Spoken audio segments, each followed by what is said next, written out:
Há 6 anos, se calava uma das vozes mais conhecidas da comunicação no rádio e na televisão em toda a nossa região. Em 13 de maio de 2014, morria Pinga Fogo de Oliveira, um dos maiores comunicadores e um dos mais conhecidos em todo o estado do Paraná. E hoje é dia de rendermos homenagem ao Pinga Fogo, contar um pouco da sua história. Mas para isso, nós precisamos sair de Maringá e viajar alguns quilômetros até a cidade de Jandaia do Sul, cidade escolhida pelo Pinga Fogo para viver.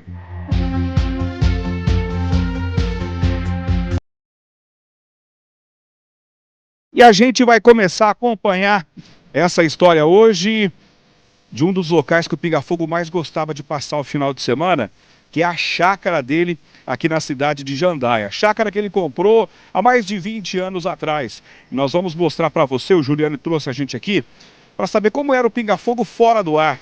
Como era o Pinga Fogo, o relacionamento com a esposa, com as netas. Com certeza existem muitas curiosidades que a gente vai mostrar para você a partir de agora. Vamos lá?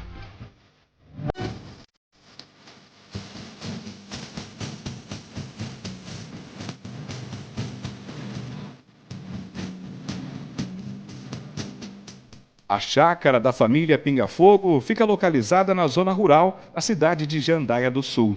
E era aqui um dos pontos preferidos do Pinga Fogo de todos os finais de semana. Aqui não era o Pinga Fogo do rádio e nem da televisão. Quem frequentava era o pai, era o esposo, era o avô, era o amigo Pinga Fogo. E a partir de agora, você passa a acompanhar curiosidades e histórias de quem conviveu todos esses anos com o Pinga Fogo fora do ar. Exatamente, ele vinha para cá todo final de semana, sábado principalmente, para passar o horário do almoço, para bater um papo, para tomar uma cervejinha e de uma maneira muito simples. Inclusive, normalmente estava aqui meu pai, Pelé, que hoje faz muita falta para a gente também, o Cido Cara Feia, que sempre era o participativo, né? O nosso amigo Miguel, que era quem cuidava da chácara, eu e o meu irmão mais velho, o Kiki. A gente se reunia aqui com um pouquinho de carne e uma cervejinha e para conversar, para dar risada, e eram momentos muito agradáveis. E a gente ficava exatamente aqui nesse local, somente do jeito que nós estamos aqui hoje. Inclusive, ele sentava nessa muretinha, ou sentou nessa muretinha por umas 2, 3 vezes apenas, e depois ele me disse assim, pede para a mãe a cadeira da sala de janta, que é uma cadeira almofadada, essa cadeira aqui, inclusive dentro do salão de festas, vocês vão perceber que só tem essa cadeira desse jeitinho, porque ela é almofadada. E ele falou bem assim para mim, pede para a mãe a cadeira da sala de janta, porque aqui a minha bunda dói, aqui é muito duro. Aí a gente trouxe essa cadeira para ele, aí ele sentava aqui, nós ficávamos do lado, eu, Pelé, o Cara Feia, o Miguel, o Kiki, conversando, dando risada e contando boas histórias. Daqui só saía coisa boa, daquelas conversas, e de uma forma simples, inclusive. Tanto na simplicidade que a gente ficava aqui, e por estar numa chácara, em meio aí à natureza, ele até pedia para mim o seguinte, e a gente não esconde de ninguém, meu pai gostava muito, com moderação, é claro, ele tomava a pinguinha dele, tomava a cachaçinha dele. Então ele vinha para cá, ele pedia para colocar um pouquinho de pinga para ele tomava uma cervejinha também. Aí ele me dizia assim, passa a pinga nas minhas pernas que os borrachudos estão mordendo. Aí eu pegava, trazia o litro que passava na mão, para passar na perna dele, para espantar os borrachudos. E ele ainda dizia assim, mas não passa muito também, porque depois eu quero beber esse restante que está aí. E a gente passava bons momentos aqui que a gente conversava, aqui que a gente dava risada, e aqui que ele passava muitos ensinamentos para mim também, para o trabalho, para a vida pessoal, e daqui saíam muitas ideias também para ajudar o nosso povo. Aqui a gente está num lugar com muitas árvores, a gente percebe aqui E foram árvores plantadas por ele, deixou alguma coisa sobre essas árvores aqui? Quando meu pai comprou a chácara, uma das primeiras coisas que ele disse pra gente foi o seguinte: aqui não se corta uma árvore, aqui só se planta. As árvores que tem aqui, algumas árvores mais antigas, essas árvores já eram naturais da chácara e outras foram plantadas aqui também para dar mais sombra. E esse é o local mais agradável aqui da chácara, né? Para vir ali do portão até aqui a parte do fundo, tem uma estradinha e nessa estradinha tem ali vários pés de manga que ele pediu para plantar, e esses pés de manga são pés baixos, pequenos. E quando eles estão carregados, normalmente aí no final do ano, aquela manga espada, né, bem grandona, aí eles acabam baixando ainda mais.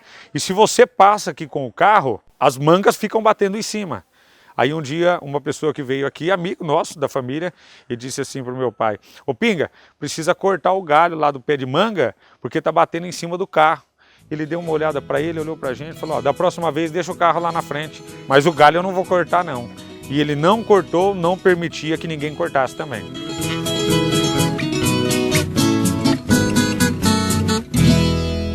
Meu pai gostava muito de vir aqui no final de semana, né? Sábado principalmente, às vezes na sexta-feira à tardezinha, mas principalmente no dia de sábado de manhã, tipo 10, 11 horas, ele vinha muito aqui. Às vezes vinha ele e o Pelé, ele não descia, ele parava o carro, a caminhonete ali e ficava.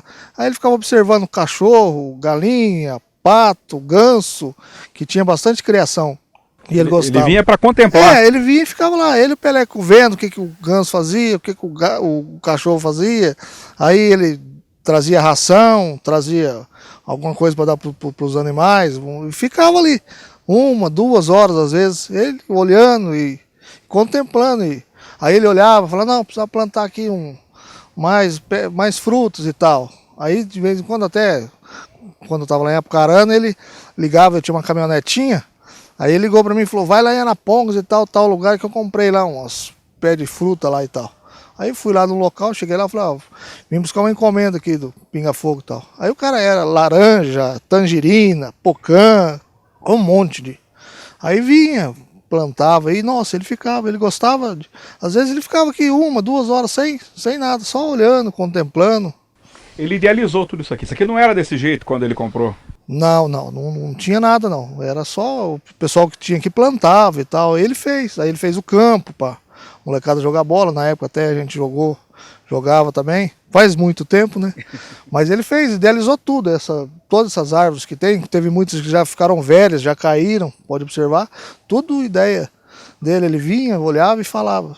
Final de semana, quando era durante a semana, ele vai: faz isso, faz aquilo.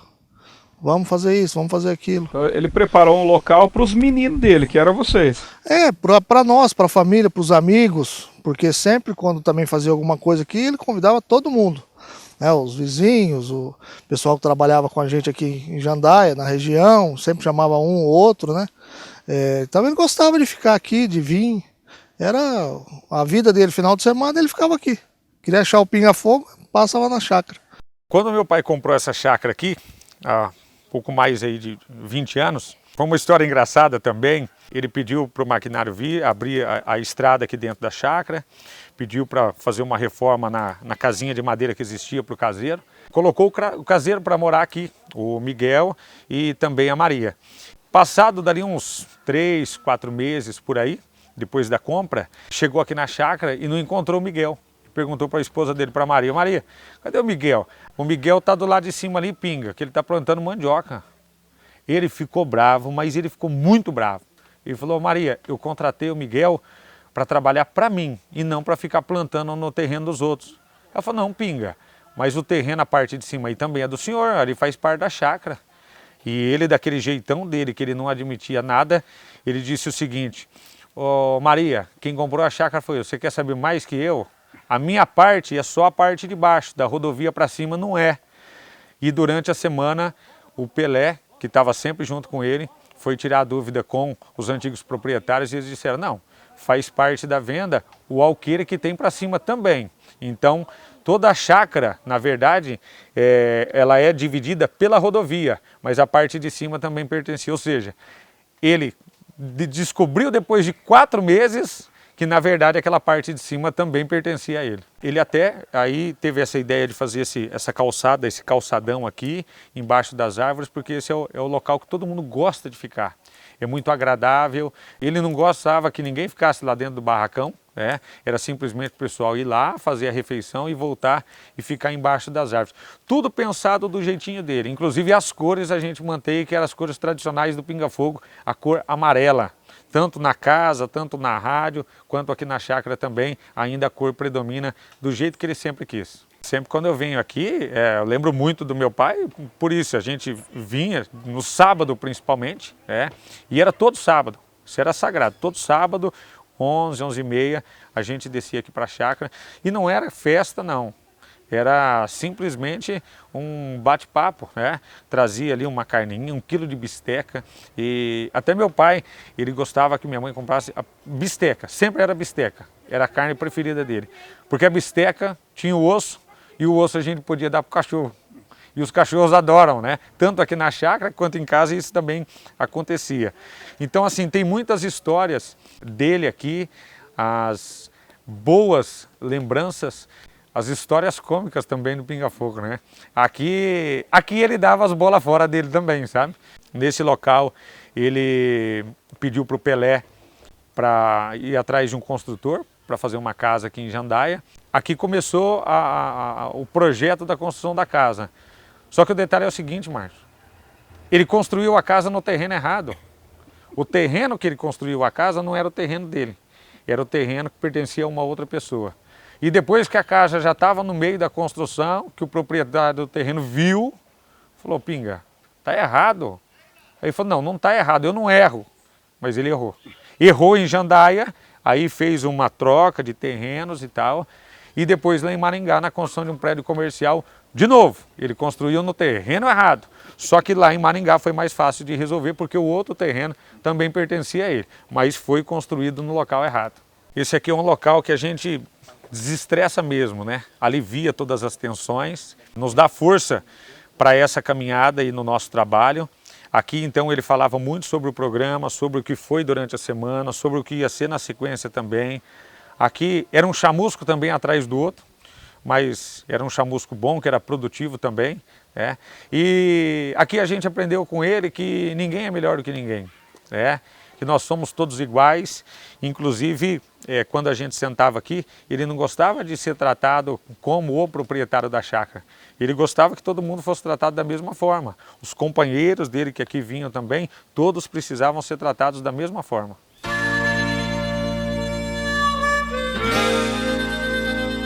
Aqui na chácara é onde acontecem os momentos de descontração da família Pinga Fogo. Esse aí nas imagens, soltando pipa, é o Dreyer Soares, um dos filhos do Pinga Fogo e o que mais lembra o pai na semelhança. O Coquinho, como o Pinga Fogo chamava, também tem muitas histórias e curiosidades sobre a história própria do Pinga Fogo de Oliveira. Eu trabalho com meu pai desde 1991, que eu tô com ele, trabalhando com ele diretamente. Morei com ele em Brasília, até uma história que toda quinta-feira eu levava ele no aeroporto e ele falava para mim, olha, não sei se eu vou voltar. Aí eu falava, então se o senhor não for voltar, o senhor me avisa que eu já vou hoje também. Eu também não ficava lá para ficar com ele. Então, depois eu fiquei lá, depois eu vim embora, abandonei primeiro que ele, aí fui para Borrasópolis, aí nós fomos para lá, ele foi também, nós moramos juntos lá, a gente tinha uma república lá, morava eu, ele, o Kiki, os funcionários da rádio. Então, assim, eu tenho duas visões, eu vejo ele como Pinga Fogo, é uma, e como meu pai. Por exemplo, esses dias mesmo uma pessoa, nesse sentido que a pessoa mandou lá na rádio um santinho de quando ele foi candidato. A pessoa mandou para mim e falou, olha, eu tenho essa recordação do seu pai, eu queria dar para vocês que eu estou mudando, não sei se a pessoa ia embora de Apucarana, e ela mandou, mas estava perfeito, perfeito, perfeito. Então, tipo assim, as pessoas gostavam muito dele, da pessoa dele, Então E qual é esse sentimento? Porque ele fez a diferença na vida de muita gente, tem muita gente que é eternamente grata, e você é o filho do Pinga Fogo. O que passa pela cabeça? O sentimento é de gratidão, por essas pessoas, pelo amor que elas têm por ele, E elas passam isso pra gente, falam pra gente. Então teu pai todo pai é importante para o filho, mas ele, além de tudo, ainda as pessoas vêm falar bem, teu pai, todo mundo tem uma história para contar dele, e uma história boa. Então além de herói, ele era um ídolo também. Com certeza, um ídolo. Até hoje, muita gente conversa, às vezes a pessoa você é filho do Pinga Fogo, tal, eu tenho teu pai, quando teu pai é assim, quando teu pai trabalhava na Guaracá, quando teu pai trabalhava na Rádio Jandaia, sempre a pessoa tem uma história, e uma história boa para contar, então isso é gratificante.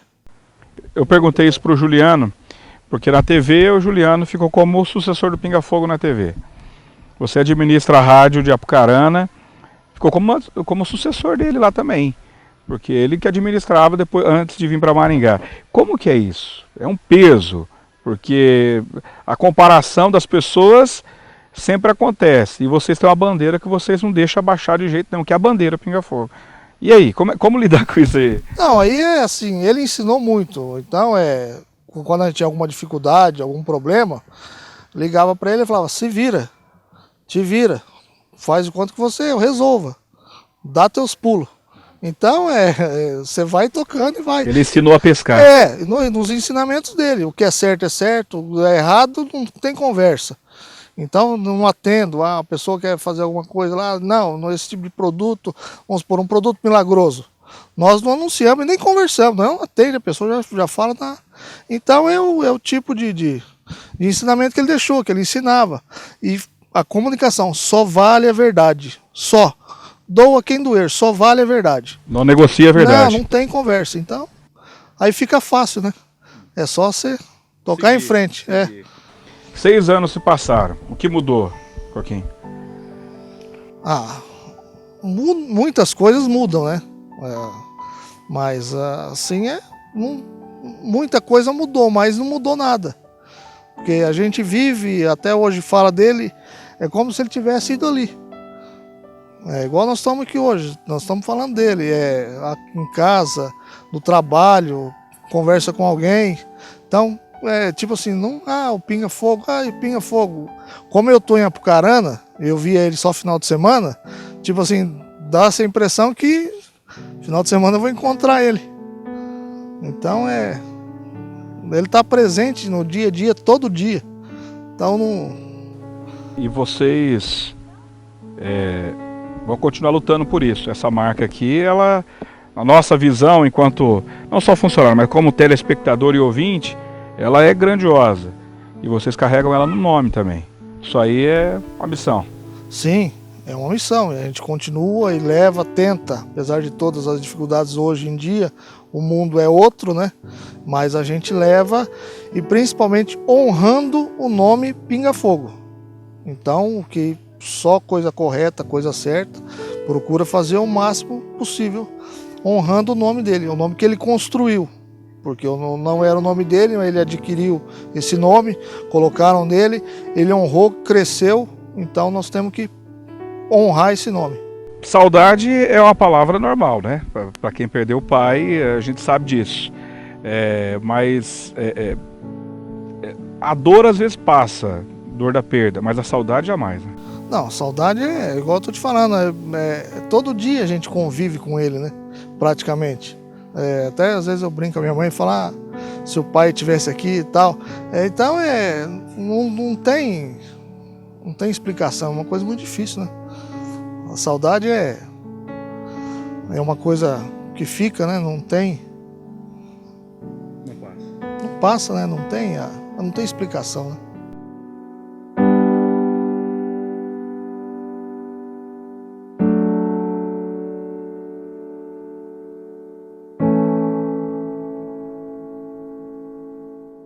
E amanhã você vai acompanhar aqui no programa a sequência da história do Pinga Fogo de Oliveira.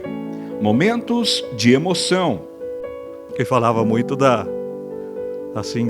falava do elogio. Elogiava muito que eu ia bem na escola. Ele reconhecia isso, Nino? Reconhecia. Muito. E isso era o que... Isso te emocionava? Demais. Detalhes da história contada por quem esteve do lado dele o tempo todo. Eu acho que ele já estava pressentindo que ele ia partir mesmo. É amanhã, não perca! Pinga